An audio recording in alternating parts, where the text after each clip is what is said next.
Welcome back to Up in the Blue Seats, a podcast from the New York Post. We've got over a week of Rangers stuff to catch up on.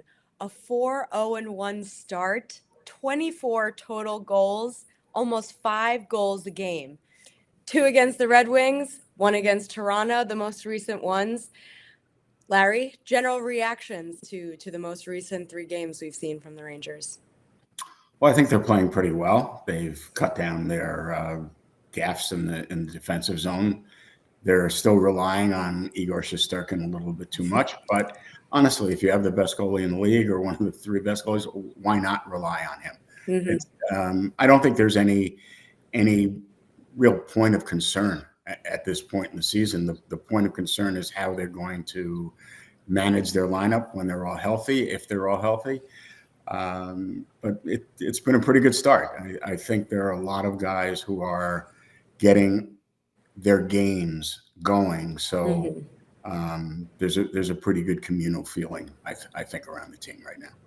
So let's start with the moving parts of all the guys that aren't healthy and what could be coming up in the next few weeks, depending on when specifically Ryan Lindgren is ready to get back in the lineup from an upper body injury that we're all clearly seeing is a jaw injury, if I had to guess and speculate.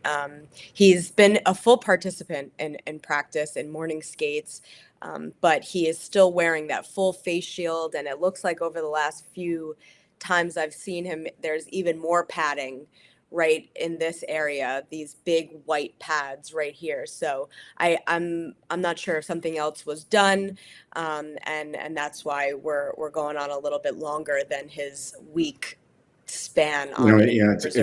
It's funny too, because he's been practicing with that full face shield, the bubble, and I just guys are not available essentially to talk to the media when they're on IR. But right. I moseyed by his room his locker the other day, and he was taking off the shield. So I said, "Did you wear that in college, or did you wear the cage?" And which was a while ago. He was in college, and he said, 2 games with this. He said, I couldn't get it off quick enough. So it might be a bit of an adjustment for him coming back. But yeah, they're going to have an interesting lineup decision, and they're going to have an interesting roster decision to make. Right. What did you make of Chad Ruhwedel making his season debut against Toronto and head coach Peter Laviolette willingly going with 5 righty D, sat Zach Jones for the first time this season. Victor Mancini was remaining in. I understand wanting to get Ruhwedel into a game. I'm not sure I'm not sure if there's a greater meaning to what he did, because if there is, I can't discern it. I can't figure it out.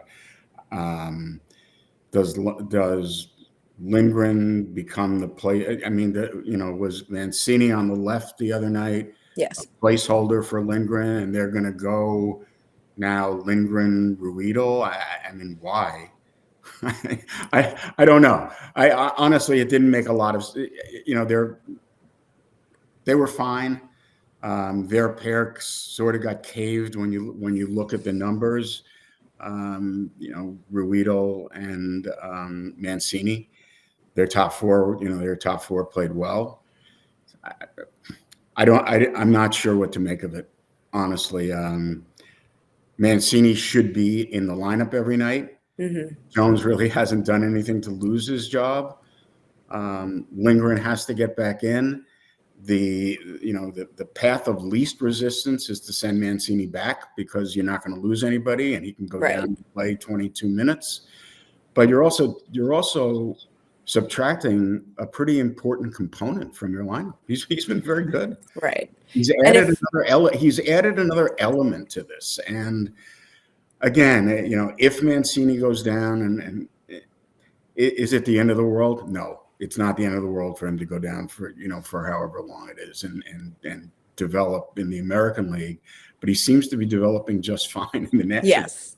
And if I'm thinking long term here, and this is looking way down the line, I'm thinking about how the Rangers need Victor Mancini Yeah. to continue developing in the National Hockey League because of the upcoming cap crunch and all the contracts that Well, are going to need to be. I agree, but I would even bring it closer to that. I think they want Victor Mancini to be playing in the playoffs this year. He's a big guy. Yeah. He's a big guy. Zach Jones isn't. Mm-hmm.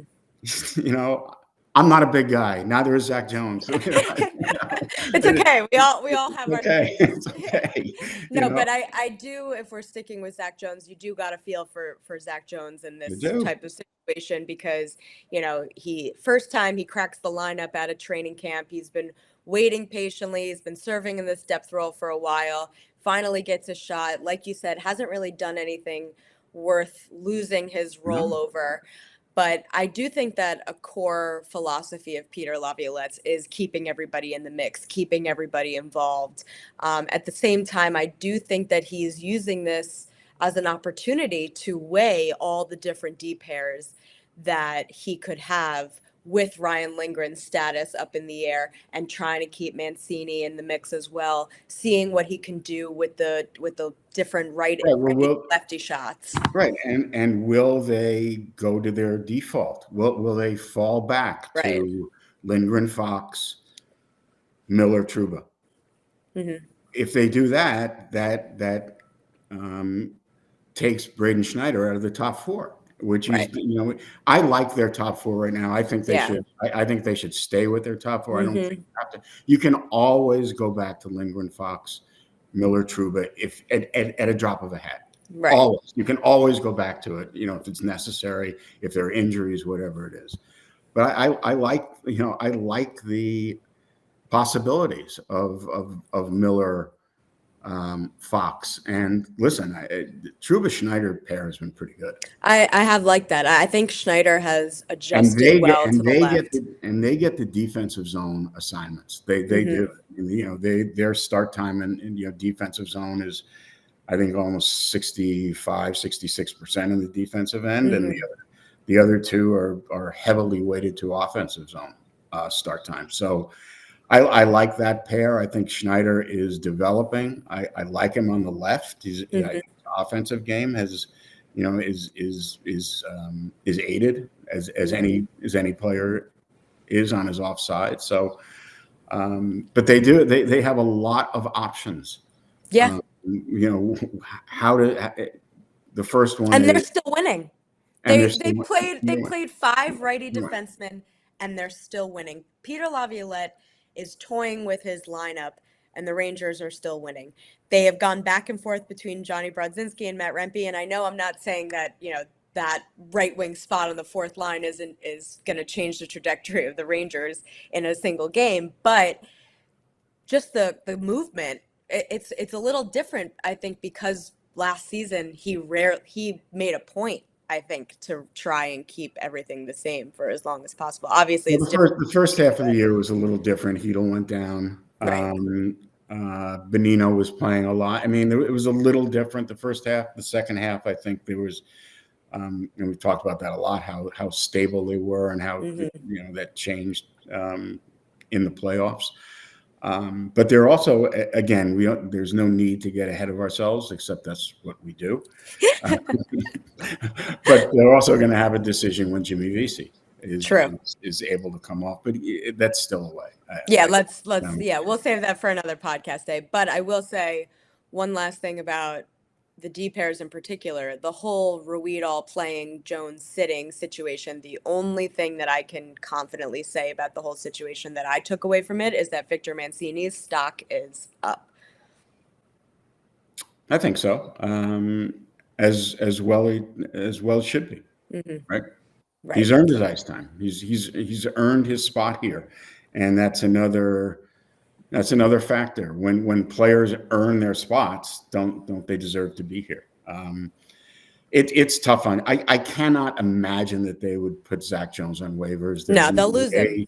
I can't imagine that they're going to try and trade Zach Jones at this point. Why they don't?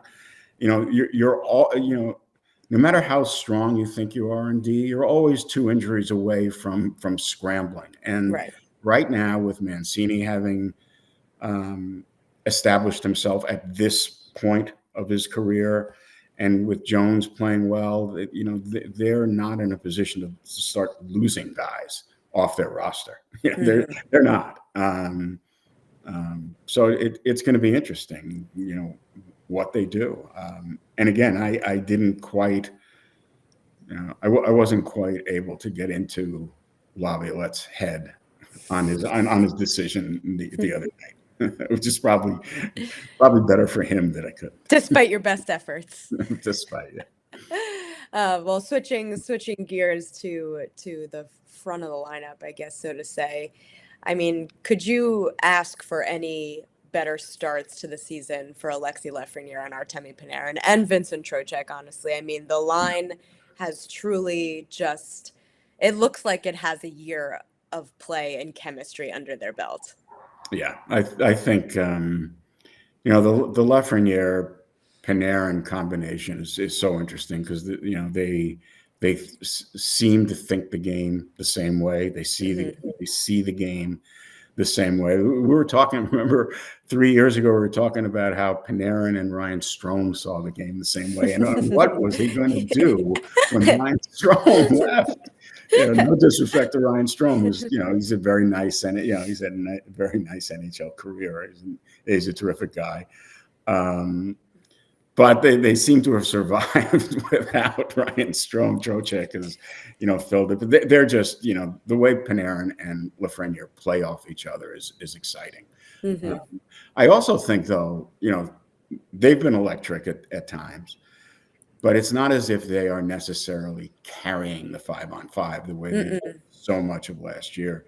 Kakko, Hedel, and Cooley always have the puck. Right. They always have the puck in the offensive zone. Their numbers are off the chart again. And Kakko's numbers, there's just a disconnect from all of his to the number that shows up in his goal total. I know. I'm sure it weighs on him. He can say as much as he wanted. It doesn't. I don't know if he said that recently. I haven't talked to him recently. Listen, he wants to score. He just doesn't score. But those guys have been around the net. Their expected goals per 60 as a line lead the NHL. Small sample size, but still. And then you have, I think, Kreider, Zibanejad, Smith coming on over the last couple of games, and so it's not as if Panarin and Lafreniere and Trocheck are carrying the team at this point. They're not. They're just a lot of fun to watch. They're also giving up a little bit too much too.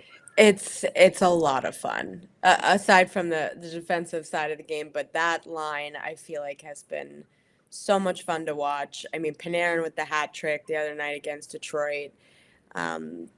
Just the way that they're flying through the offensive zone, the way that they play off each other, it's really difficult for teams to stop, it looks like. When you think about Panarin, we take Artemi Panarin for granted at this point. Hey, I say that all the time. Honestly, when you think about the standard he has set for himself since he's been here, since he came in 2019-20, again, we're 5 games into the season, so. But it looks like he could be a Hart contender again. He finished. He was a finalist. He was a finalist his first year. What did he finish? 5th last year. So he's one of the only Rangers in franchise history to finish in the top 5 twice in the Hart. He's probably going to be a contender this year again. He has just established a bar of excellence that is so high, and he meets it. He's a great offensive player. I mean, 12 points in 5 games, 6 goals, 6 assists. It's it's a hot start for the bread man, and I say it all the time, but the Rangers rely so heavily on him Did you in the say the regular breadman season. was rising the other night? Is that- Something along the I think I said rising and rising game after game because yes, rising. truly Yes. The breadman. rising because truly he has gotten better every single game, if you can imagine, because every single game has been a very exceptional showing for him. Rising and rising. Rising. All right, so let's go back to what you were talking about with not being able to get in Laviolette's head. How are you seeing this whole back and forth with Rempe and Brodzinski, and what do you think Peter Laviolette is trying to accomplish here? I think he wants. I think he's playing what he believes is his best lineup every night, but he wants to get Rempe involved too. I think Rempe right now is their 13th forward. I think that's the way Laviolette looks at it. You know, maybe I'm wrong. Mhm. I don't like to put words in his mouth, but when he doesn't supply them, you have to kind of connect the dots. But I That's what we honestly, do. I think I think he perceives Rempe as being his 13th forward, and he wants him to get in certain days. He doesn't, he thinks there's an element he can bring. He got a little bit of ice time in Seven Toronto. minutes. Yeah, 7 minutes in Toronto. yeah, and he, Dave Maloney wanted 10. yeah, basically the same though. As it was a tight game. I actually thought he used their fourth line a little bit more. He's been a 3-line coach this year, and um, it's not I don't think it's ideal, but when you have those when you have stars who perform the way the Rangers stars are performing, it's kind of hard to say no, we're only going to give you 17 minutes Right. because we're going to give the fourth line 11. And then you're watching, and and Panarin is sitting there and sitting there and sitting there, and then so Right. I get it. I get the trade off. I'd like to see him be a 4-line coach a little bit more. But I do. I think I think Brodzinski had a good camp. I thought he played well in a couple of games he's been in. So I don't know that there's any larger message. I think I've said and written enough about where I believe Rempe should be. It's not like I can write this every single day. The Post would want you to. Yeah. Yeah, that's what I think. I think he, when Brodzinski's played their line has been good. Yeah. So, again, Brodzinski has done nothing to lose his job. It's just, where do you envision this team being, and where do you think your best team is going to be in May? And I know it's hard to coach that way because it's a results-oriented business, and suddenly the Rangers lose 5 in a row because they want to see their kids a little bit more, and it's kind of like, well, Why'd you change anything? Yeah. now we're 5, now we're 4, 5, and 1, and we're scrambling. So I get it. It's hard. I get it. I do think that a good part of it is Laviolette tailoring his lineup to the whatever competition it is that night, to the opponent. Well, I was glad that I think. I was glad that that Rempe didn't become a sideshow on Yes. Saturday night in Toronto. That Yes. he wasn't in the game to fight Reeves. The game didn't provide that. No, And it I didn't think that provide they, it, and that I and think, I, yeah. I yeah, think Laviolette talks about that a lot, and I think Yeah. Rempe is starting to get that too. Yeah. When the game provides it and what the game needs at that moment in time. I mean, I don't even remember Rempe throwing any major massive hits either. Right. That wasn't what the game was giving the Rangers at that moment in time, which is a good thing. I think that shows for Matt Rempe. I agree. Yeah.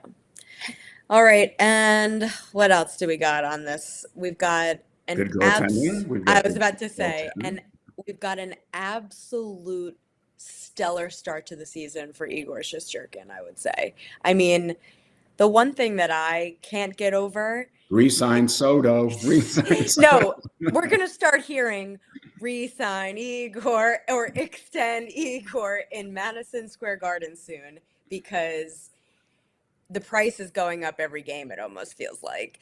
Well, But what I can't get over is how many opposing coaches and players are commenting on Igor's well, status. it kind of twists the knife in the Rangers' back. No, Right? I mean, correct me if I'm wrong, but I don't remember ever seeing this before since I've been covering the league, of opposing coaches and players commenting. Yeah, well, everybody's only too happy to drive up the price for the Rangers goalie Seriously. and to put the Rangers in as tough a position as they can with the cap. Yeah. Listen, I don't really think anything changes from game to game, from week to week. From the Rangers want him. What's the number going to be? Is he? Again, it was not a seriously.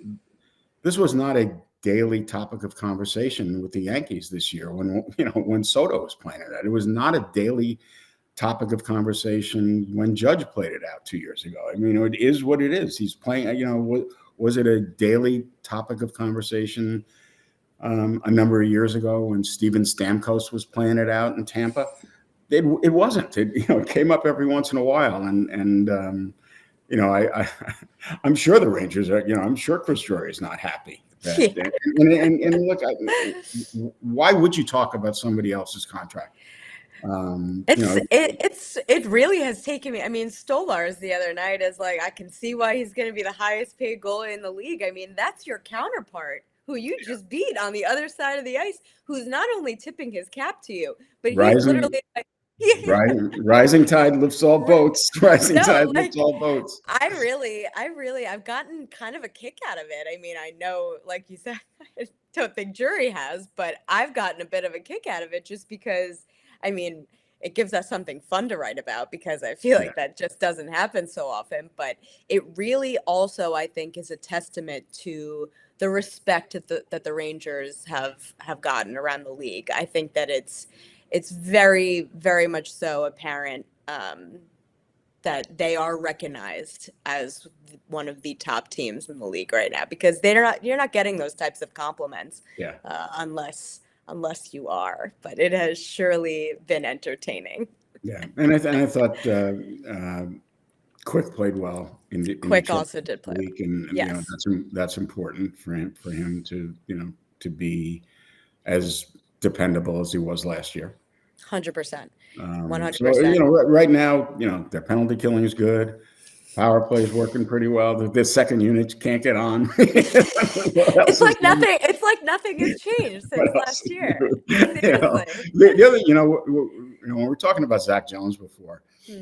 um, I like what Zach Jones brings, but and we've talked about this the last couple of years too. That one of his greatest assets is his ability to run the power play. And he can't But even sniff it. he's not getting on the second power play Yeah. because Andre Miller has gotten And this if shot. it's not Keandre, it's Truba. And I wonder what they would do because Truba's become much more put into a defensive slot.